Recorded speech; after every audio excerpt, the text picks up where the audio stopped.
Seorang pria membangun sebuah penjara berbentuk segi 4 dari 100 lapis kardus. Satu-satunya cara keluar adalah dengan menggali tembok lawan. Siapa lebih dulu menekan tombol di balik dinding lawan akan memenangkan $10.000.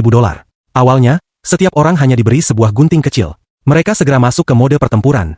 Namun, tembok kardus terlalu tebal dan keras, gunting kecil hampir tak berguna, bahkan merobek dengan tangan jauh lebih cepat. Pembawa acara mengingatkan, jika berhasil menemukan kardus berwarna, maka gunting bisa di-upgrade.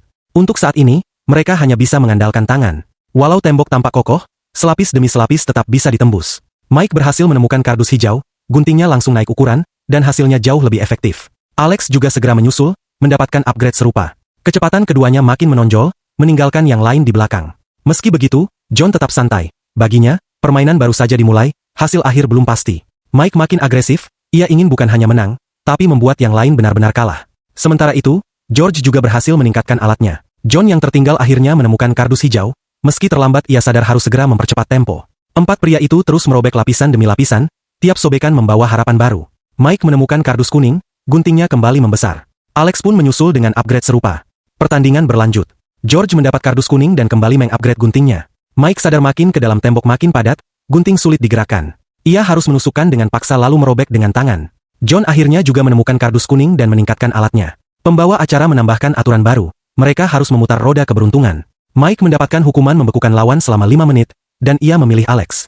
Lawannya terpaksa berhenti, memberi Mike kesempatan menggali sendirian.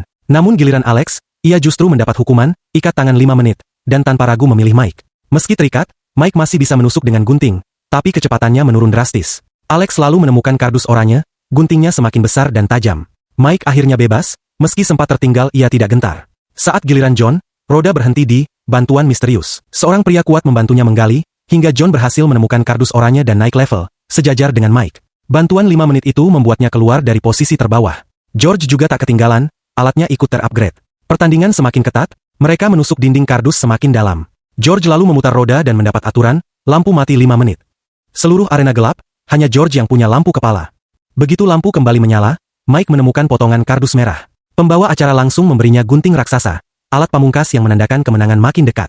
Mike mengerahkan seluruh tenaga, sementara 3 lawannya merasa makin tertekan. Mereka pun akhirnya menemukan kardus merah masing-masing dan mendapat gunting raksasa. Perlombaan masuk tahap akhir. Dengan gunting besar, mereka menusuk semakin cepat, hanya 1 langkah lagi menuju tombol kemenangan. Mike berhasil menembus lapisan terakhir. Tapi saat menekan tombol dengan gunting, tombol malah penyok. Pembawa acara menegaskan, harus ditekan dengan tangan. Mike akhirnya berhasil menyelipkan jarinya dan menekan tombol.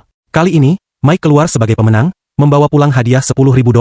Kalau kamu, strategi apa yang akan dipakai untuk menembus 100 lapis kardus itu?